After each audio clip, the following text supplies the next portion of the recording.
Access Fort Wayne offers reflections of our community.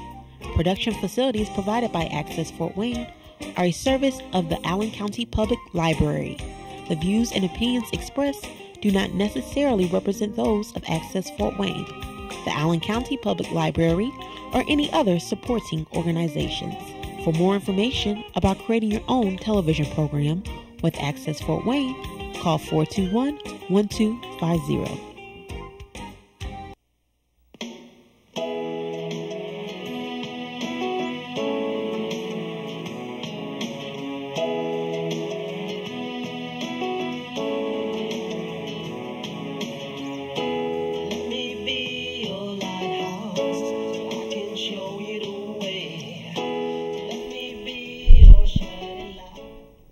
Well, welcome back to my show. Hey, I rhymed.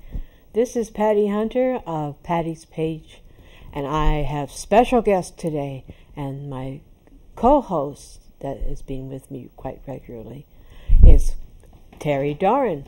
Hello, Terry Doran. Hi, welcome to my show. Thank you. And my other special guest is Dottie Fuentes.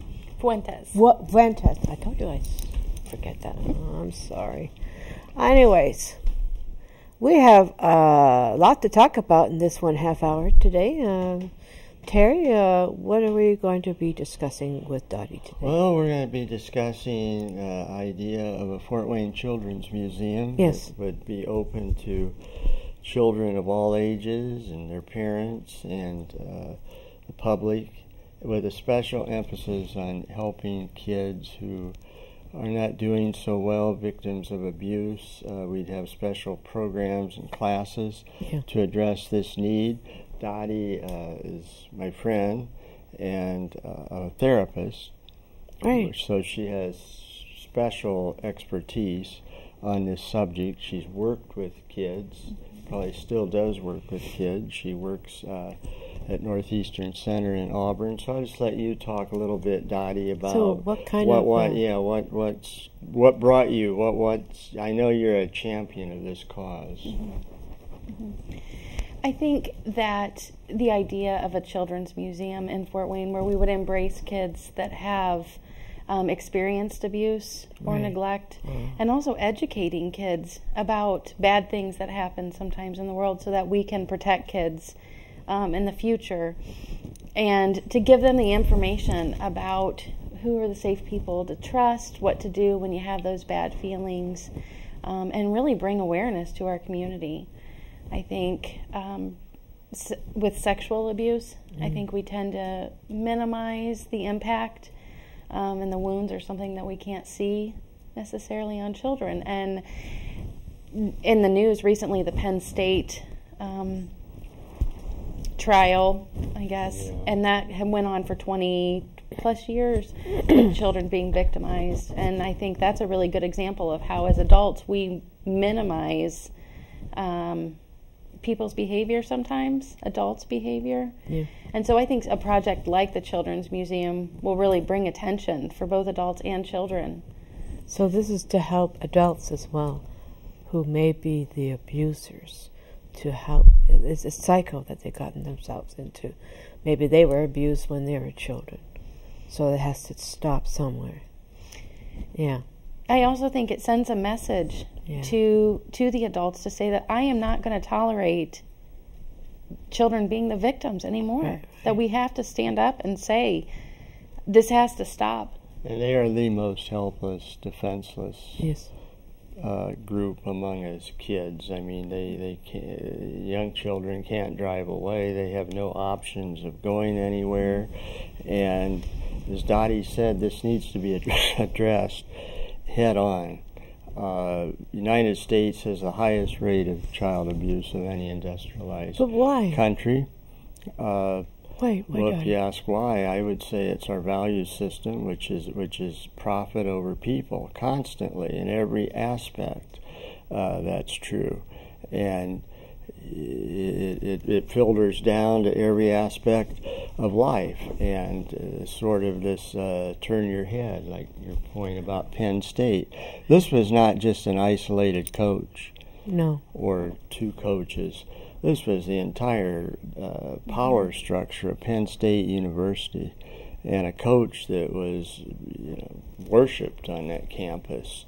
And he thought he could do everything. Well, of putting their needs above the needs of these defenseless kids, and the football program and all the money it brought in, and that's part of answering your question, that the status as power takes precedence over the welfare of kids. Now, not every case. There's people like Dottie that are champions of kids and justice and wanting to turn this around. But we as a society have got to start looking at value systems. A child is more important than a football game, period. Also, but we shouldn't pick on Penn State. I mean, it's the most glowing, obvious it seems example. To be right now. But there's so many examples in Penn State. It's right up there. I was going to ask, is there a lot of abuse here in this area, in this region? Yes, I would say. I mean, I think it would be hard because what I know are the kids that it does get reported. And there are so many other cases where it doesn't get reported, and the kids, continue to be abused, whether it's physical abuse, emotional abuse, or neglect. I work 5 days a week doing therapy, and I would say in every hour. So I would see at least probably 30 people a week. And different? Are they the same people or different? No, I probably see them twice a month. So there's... That adds up. And I would say 50% of my clients have been victims of abuse at some point in their life. So from my perspective, yes, there are a lot of victims. In this area. Mm-hmm. I don't understand what causes an adult or their own sibling to do an abuse act against someone else. What is it? Is it control? With different types of abuse. Different types of abuse. Sexual abuse is usually about control. Right. With physical abuse, we know that if the perpetrator is an adult, the financial stress right now brings increased numbers of physical abuse. And when there's a lot of people out of work now, so there's more people coming into your office. Yes. Yes. It's a cycle. It is a cycle. Right. If there's not enough work, there's stress, and when there's stress, there's anxiety, and then they take it out on people that cannot defend themselves. My vision started with abuse in our own family. Our mother was in the latter part of her life. She's only 41 when she took her life, but she abused me. Well, all of her sons, because we were males. And Rick, who was 9 at the time when she died, took his life 10, 11, 12 years ago now. And my mother was so full of resentment, and that's another factor, that in a competitive society where we rank each other, and status is so important, when you feel like you should be over here or up here and you're not, you blame somebody else. And often it's the children, because number one, they're available. They're right there in front of you. And they can't run away. And they can't run away. They can't. And that's definitely a factor, I think. So that's what started me. And then I met with the mayor, Tom Henry, in April. And Mr. Henry was for the project and said he would help find us a building. The city owns some buildings, and the county owns some buildings. And I spoke with Jeff Paddock at Headwaters Park, and he's on city council. So we have and Dottie, and we have a Facebook page. So people that want more information can go to Facebook and look up Fort Wayne Children's Museum. There's some quotes. The mayor, Lauren Chapin, who was a guest on Patty's show by call-in. Lauren was the star of one of the stars of Father Knows Best. She was Kathy, or Kitten. She was the youngest one. She endorses the project, and we have hopes of bringing her here. And then Dottie has an idea for I do a forum called Theater for Ideas, and we've discussed a forum with some of your colleagues and talking about what you're so eloquently pointed out of, and that's incredible, the number of people you see on a weekly basis. It's got to be a strain on you to see all these people and care about them, and yet go home and try to deprocess it too. So the people that are working on this, it's not easy, and it's really an alarming problem in America. I mean, if you can't take care of your children, I mean, I got to say, what kind of society do we have? Well, and they're hungry children too, which is a form of abuse. I think I read 1 out of 6 kids in America don't have enough to eat. That's certainly a form of abuse. Broken marriages, people not paying child support. I mean, on and on and on. And we can't solve everything, but as we said, we want to do some programs that will keep this in the public eye, and Dottie is going to contact some colleagues and talk about, in a public forum, what we're talking about today. We have an artist in Kindleville who will do a mural.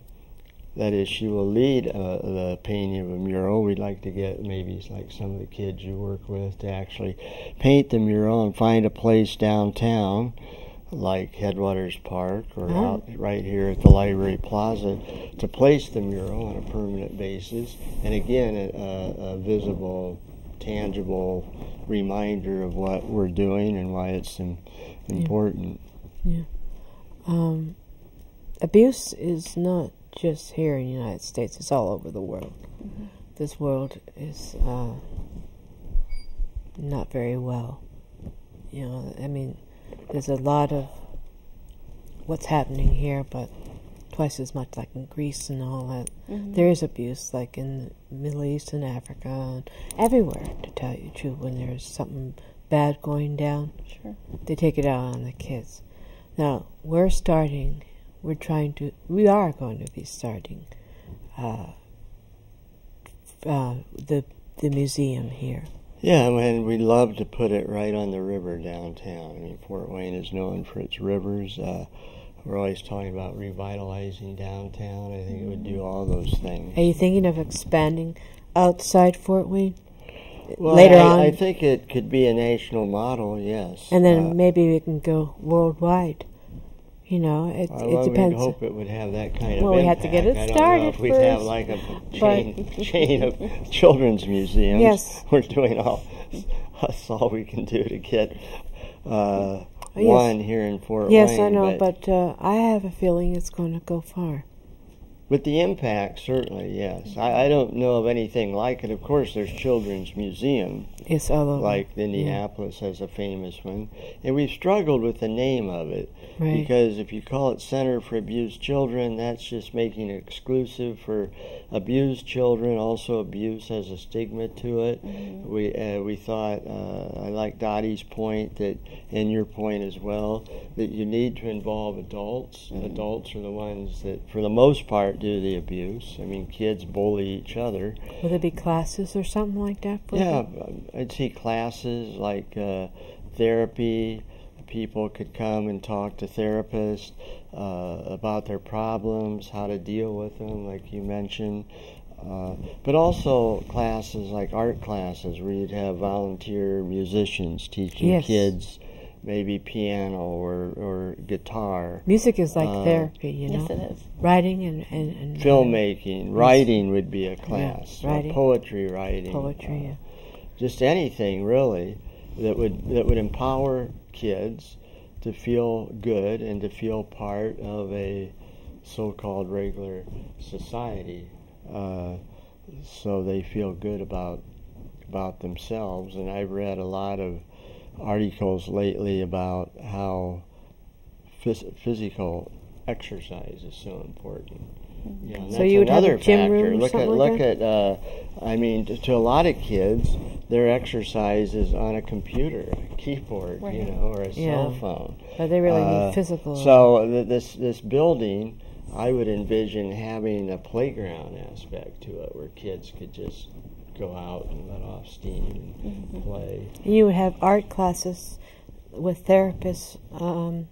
I've seen certain organizations having artwork. The children show what is bothering them through art. Is that what you deal with? Sometimes. Yes. And you can That's be able to help them. Art is a powerful form Yes. of expression. And if you see a very dark picture from a child who shouldn't even be thinking those thoughts, then you know something's bad. And I think for the idea of a children's museum, and Terry and I have talked about this idea of a healing place, that this is a safe place. It's fun for the kids. It would be interactive.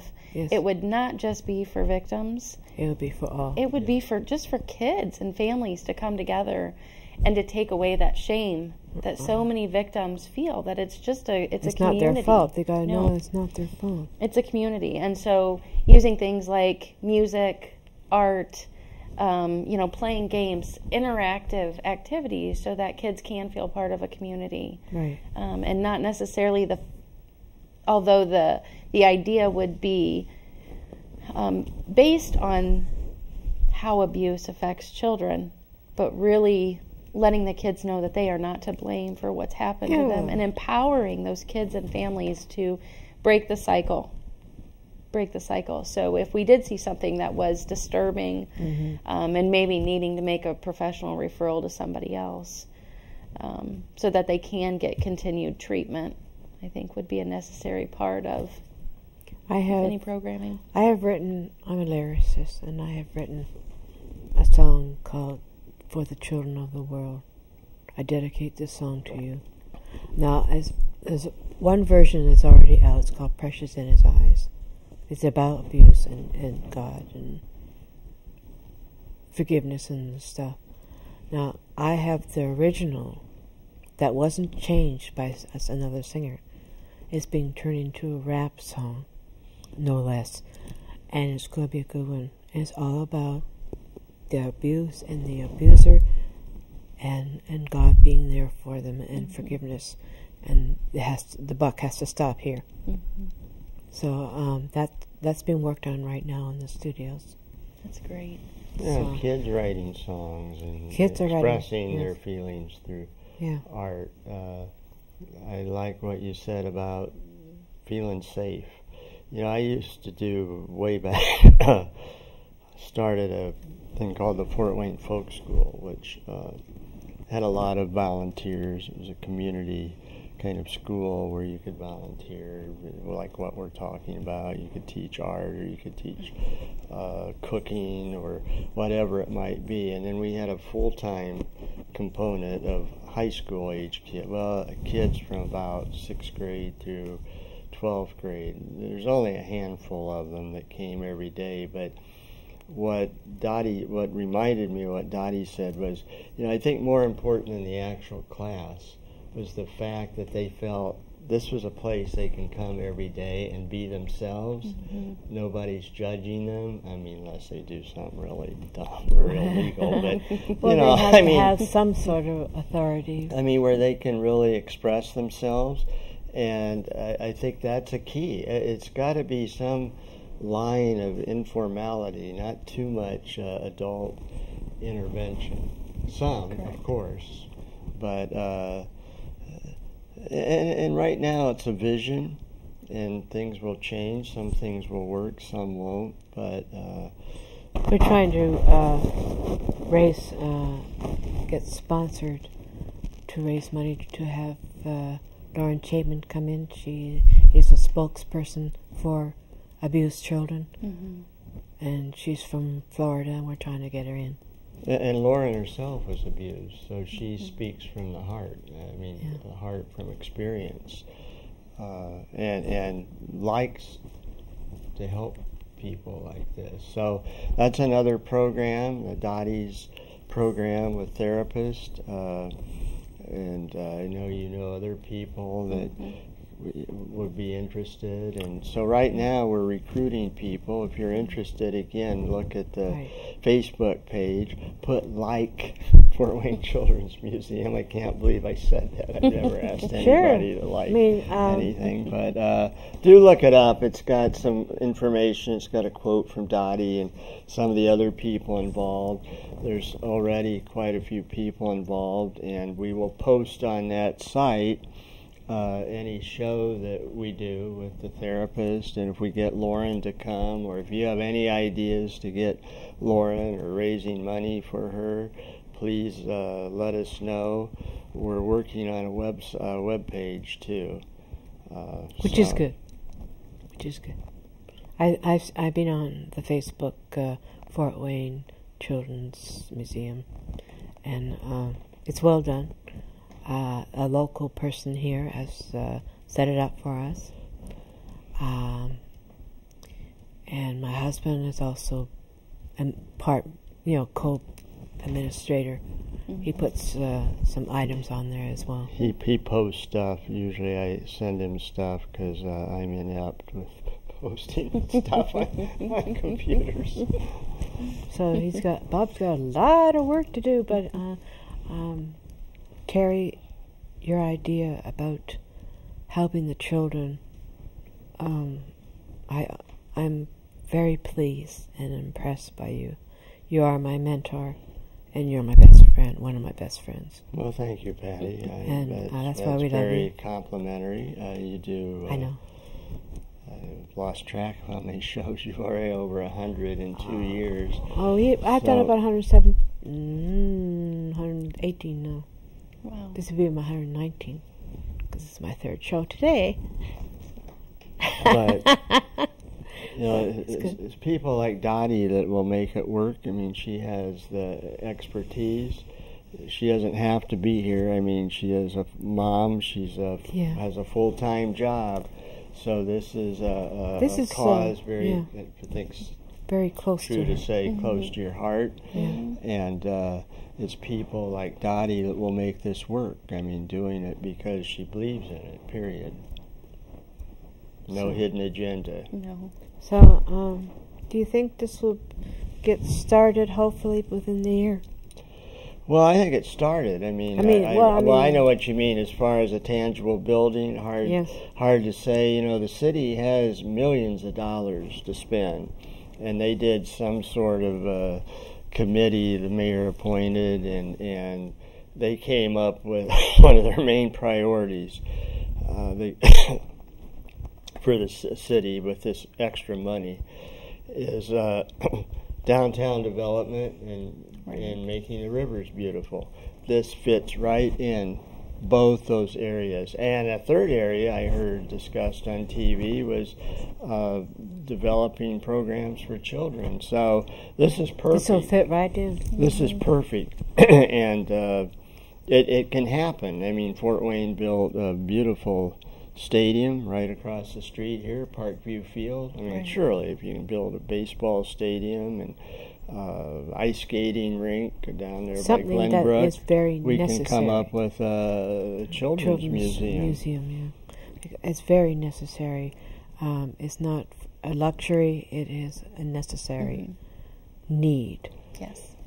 And this would complement existing programs that work with kids. This would not interfere or compete with Big Brothers or those kind of groups. I think they would fit in. They could have volunteers. They could talk about their organizations.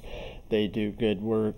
But this would be different. This would kind of coordinate all the efforts into one place. It's like branching out and having one area, like an umbrella.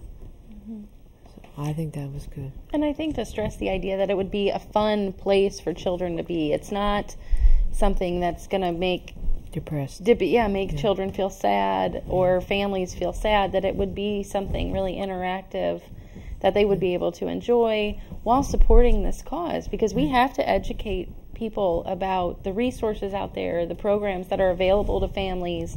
We have to provide that support and send the message that as adults we are not going to allow kids to continue to be abused. That's true. Because abuse is not right. You shouldn't be. Children should not go through that. Mm-hmm. It's not their fault. I mean, I've known people when they were children, they were abused, mm-hmm. and they ran away from home, mm-hmm. and they didn't have a good life, and they haven't had a good life, even at this stage of the game. How old they, right. So it does affect them, mm-hmm. and if there's people out there who are loving and caring enough to help them out, smooth and deal with it, and help the adults who, or their own brother or sister or cousin, whatever, mm-hmm. who's doing this abuse, they need help too. It's not just the victims. Right. Yeah. I agree. And I would say that, usually, depending on the type of abuse, whether you're the victim or the perpetrator, right. that you might need, to talk with somebody professionally. And I don't think that the Children's Museum would be the place where you would get that professional help. But knowing that there is that support, that right. we could open the doors of discussing it. Because I don't know who said the comment about the shame, that we have to get away. The victims cannot be ashamed. Right. Because they didn't do anything. Right, yeah.